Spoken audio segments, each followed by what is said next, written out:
ನಾನು ಇದಕ್ಕೆ ಒಂದು ಸಣ್ಣ ಸಮಿತಿಯನ್ನು ರಚನೆ ಮಾಡ್ತೀನಿ. ಒಂದು 2-3 ತಿಂಗಳಲ್ಲಿ ಶಾಸಕರು ಮಾಡಬೇಕು, ಇಲ್ಲ ಅಂತಂದ್ರೆ ಅಧಿಕಾರಿಗಳು ಮಾಡಬೇಕು, ಇಲ್ಲಾಂದ್ರೆ ಜಡ್ಜಸ್ ಯಾರು ಮಾಡಬೇಕು, ಇಲ್ಲ ರಿಟೈರ್ಡ್ ಜಡ್ಜ್ ಮಾಡಬೇಕು ಅನ್ನೋದನ್ನ ನಾನು ನನ್ನ ಸಂಪುಟದ ಸಭೆಯಲ್ಲಿ ನಾನು ಮುಂದಕ್ಕೆ ಚರ್ಚೆ ಮಾಡಿಬಿಟ್ಟು ನಾನು ತೀರ್ಮಾನವನ್ನು ಮಾಡ್ತೀನಿ. 1-2 ತಿಂಗಳು ಅವರು ರಿಪೋರ್ಟ್ ಕೊಡಲಿ, ಆಮೇಲೆ ನಾನು I am not in a hurry. ಇದು ನಂದಲ್ಲ, ಇದು ನನಗೆ ಅವಶ್ಯಕತೆ ಇಲ್ಲ. ಇದು ನೀವು ಏನೇನು ಪ್ರಯತ್ನ ಮಾಡ್ತಾ ಇದ್ದೀರಿ, ಏನೇನು ಸಂಚು ನಡೀತಾ ಇದ್ರೆ ಆಗ್ತಾ ಇಲ್ಲ. ಪಾಪ ನನಗೆ ಸಿಗ್ತಾ ಇಲ್ವಲ್ಲ, ಆಗೋದಲ್ಲ ಡಿಕೆ, ಆಗೋದಲ್ಲ ಅಂತ ಸಿಗ್ತಾ ಇದ್ದೀರಿ. ಗೊತ್ತಿದೆ ನನಗೆ, ನಿಮ್ಮ ಭಾವನೆ ನನಗೆ ಅರ್ಥ ಆಗ್ತದೆ. ದಯವಿಟ್ಟು ಮನಸ್ಸಿಗೆ ನೋಯಿಸ್ಕೋಬಾರ್ದು, ಯಾವ ರೈತರು ನೋಯಿಸಬಾರ್ದು ನಾವು. ಸೊ ರಿಪೋರ್ಟ್ ಬರೋವರೆಗೂ ನಾನು ಕಾಯ್ತೀನಿ, ಮುಂದಕ್ಕೆ ನೋಡೋಣ ಅದೇನು ಹೇಳ್ತಾರೆ, ರೈತರು ಏನು ಹೇಳ್ತಾರೆ. ರೈತರಿಗೆ ಬಿಟ್ಬಿಡ್ತೀನಿ. ಇದು ನನಗೂ ರೈತಂಗಿರುವಂತ ಸಂಬಂಧ, ಇದು ನಿಮಗೂ ಇದಕ್ಕೂ ಸಂಬಂಧ ಇಲ್ಲ. ಇದು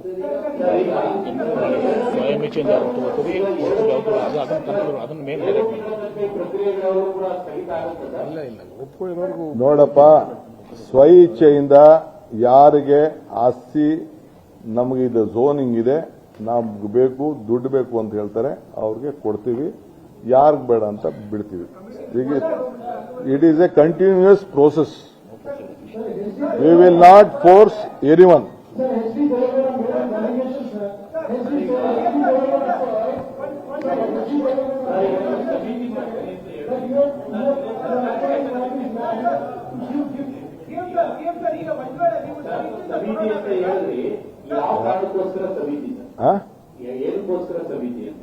ಕೆಲವೆಲ್ಲ ಏನೇನೋ ಹೇಳಿದಾರಲ್ಲ, ರೈತರ ಕಷ್ಟ ಸುಖ ಕೇಳಬೇಕು, ಅವರ ಅಭಿಪ್ರಾಯ ಕೇಳಬೇಕು, ಅವ್ರ ಭಾವನೆ ಕೇಳಬೇಕು. ವಾಟ್ ಇಸ್ ಎ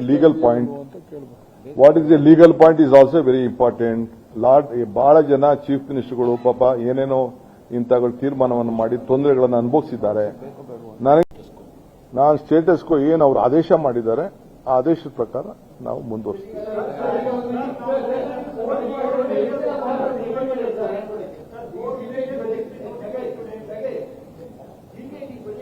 ನಾನು ನಮ್ಮ ರೈತರಿಗೆ ನಿಮ್ಮ ಬದುಕನ್ನ ನೀವು ಕಟ್ಕೊಳ್ಳಿ, ನಂದು ಯಾವ ತರದ ಅಭ್ಯಂತರ ಇಲ್ಲ.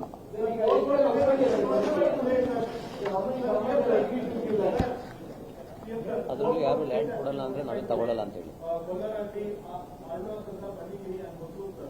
ಯಾರು ಕೊಡಲ್ಲ ಅಂದ್ರೆ ನಾವೇ ಫೋರ್ಸ್ ಮಾಡ್ತೀವಿ. ನೋ ಯಾರು ಜಮೀನನ್ನ ಕೊಟ್ಟಿದ್ದಾರೆ, ಅಲ್ಲಿ ಕೊಡ್ತೀನಿ ಅಂತ ಇದ್ದಾರೆ, ಕೊಡೋರು ಇದ್ದಾರೆ, ಅವ್ರು ತಗೊಂಡು ನಮ್ದು ಏನು ಬೇಕೋ ಸರ್ಕಾರದ ಯೋಜನೆ ಇದೆ, ಸರ್ಕಾರ ಯೋಜನೆ ಮುಂದುವರಿತದೆ. Why I should stop? They have taken money, we have given money to them, notification ಆಗಿದೆ. ಆದ್ಮೇಲೆ ಅವ್ರು ದುಡ್ಡು ಖುಷಿಯಿಂದ ಬಂದು ತೆಗೆದುಕೊಂಡಿದ್ದಾರೆ. ನಮ್ಗೆ ಒಳ್ಳೆ ಚಾನ್ಸು, ಕುಮಾರಣ್ಣ ಎಲ್ಲ 25 ಲಕ್ಷ ಕೊಡ್ತೀನಿ ಅಂತ ಹೇಳಿದ್ರು, ಡಿಕೆ ಬಂದು 2.25 ಕೋಟಿ ಕೊಟ್ಟವ್ರೆ ಅಂತ ಅಂದ್ಬಿಟ್ಟು ಖುಷಿಯಿಂದ ಅವ್ರು ತೆಗೆದುಕೊಂಡಿದ್ದಾರೆ. ಅದನ್ನು ತಗೊಂಡು ಹೋದವರು, ಅವ್ರು ಮಾಡಿದವರು ಸರ್ಕಾರಿ ಭೂಮಿ ಆಗೋಯ್ತು. ಆಗ ಸರ್ಕಾರ ಏನ್ ತೀರ್ಮಾನ ಮಾಡಬೇಕು ಮಾಡ್ತದೆ. ಕಮಿಟಿ ಅದು ಬೇರೆ. ಈಗ ಬೇರೆ ಪಾಪ ಅವ್ರದ್ದೇನಾದ್ರು ನೋವು ಕೊಡಿದ್ರೆ ಹೇಳ್ಕೊಳ್ಳಿ, ತಪ್ಪೇನಿಲ್ಲ. ಏನು ಅವಕೇನ್ ನಾನ್ ಯಾಕಪ್ಪ ಇದನ್ನ ಡಿನೋಟಿಫೈ ಮತ್ತೊಂದಕ್ಕೆಲ್ಲ ಯಾಕೆ ಹೋಗ್ಲಿ ನಾನು? ಅವಕೇನೆ ಈಗ ಎಷ್ಟೋ ಜನ ಈಗ 75% ಈಗ ಒಂದೇ ಹಳ್ಳಿಲಿ ಈಗ ಆಲ್ರೆಡಿ 75% ತೆಗೆದುಕೊಂಡಿದ್ದಾರೆ, ಕೆಲವು ಕಡೆ 50% ತೆಗೆದುಕೊಳ್ತಾರೆ. ಈಗ ನೋಟಿಫಿಕೇಶನ್ ಆದ್ಮೇಲೆ ಮುಂದಕ್ಕೆ ತಗೊಂಡು ಹೋಗ್ಬೋದು. ಕೆಲವು 60% ತಗೊಂಡಿದ್ದಾರೆ. ಅದನ್ನ ನಾನು ಬಿಟ್ಬಿಟ್ಟು ದುಡ್ಡು ಅವ್ರು ಈಸ್ಕೊಬಿಟ್ಟು ಆದ್ಮೇಲೆ ಕೊನೆಗೆ ವ್ಯವಸಾಯ ಮಾಡಕ್ ಬಿಡಕ್ಕಾಗ್ತದಾ? ತೀರ್ಮಾನ ಮಾಡ್ತೀವಿ ಅಂತ ಹೇಳಿ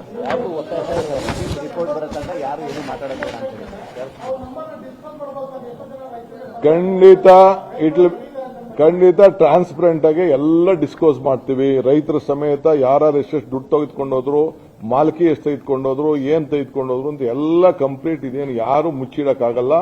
ಪ್ರತಿಯೊಂದು including drone survey, lidar survey, ಬೇರೆ ಸರ್ವೆ ಎಲ್ಲ ಮಾಡಿಸಿರ್ತೀವಿ. ಯಾರೆಲ್ಲ ಡಿಸ್ಕಸ್ ಮಾಡ್ತೀವಿ. ಹೆಂಗೆ ಇದನ್ನ ಯಾವುದು ಮುಚ್ಚ, ನಿಮ್ಗೂ ಏನ್ ಬೇಕಾದ್ರೂ ದಾಖಲೆಗಳು ನೀವು ಕೂಡ ಕೇಳ್ಕೋಬಹುದು, ನಾವು ಡಿಸ್ಕಸ್ ಮಾಡ್ತೀವಿ.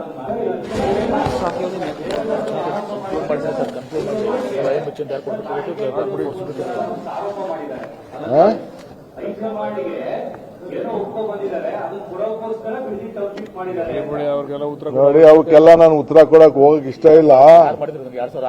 ಅವರು ನಿಮ್ ಕೈಲಿ 2006 ಮಾಡಿದ್, ನೀವು ಮಾಡಿದ್ದು ಇದು. ನಮ್ಗೆ ನಾವು ಅವಶ್ಯಕತೆ ಇಲ್ಲ. ನೀವು ಯಾರು ಕೊಟ್ಟಿದ್ರಿ? ಆಗ ನೀವು ಕೊಟ್ಟಿದ್ರಿ, ಪ್ರೊಸೀಡಿಂಗ್ಸ್ ಮಾಡಿದ್ದೀವಿ ಡಿಟೇಲ್ಡ್. ಪಟ್ಟಿ ಬೇಕಾ? ಎಲ್ಲೆಲ್ಲಿತ್ತು ಬಂದಾಗಿಂದ ಹಿಡಿದು ಯಾವ ವರ್ಷದಲ್ಲಿ ಏನೇನಾಯ್ತು, ಎಲ್ಲಿ ಜಮೀನು ತಗೊಂಡ್ರು, ಎಷ್ಟಕ್ಕೆ ಏನಾಯ್ತು ಅಂತ ಎಲ್ಲ ಅದೆಲ್ಲ ನನಗೆ ದಯವಿಟ್ಟು ನನ್ನ ಕೆಡಕಕ್ಕೆ ಹೋಗಬೇಡಿ ಅಷ್ಟೇ. ನಾನು ಐ ಆಮ್ ಟೆಲಿಂಗ್ ಯು.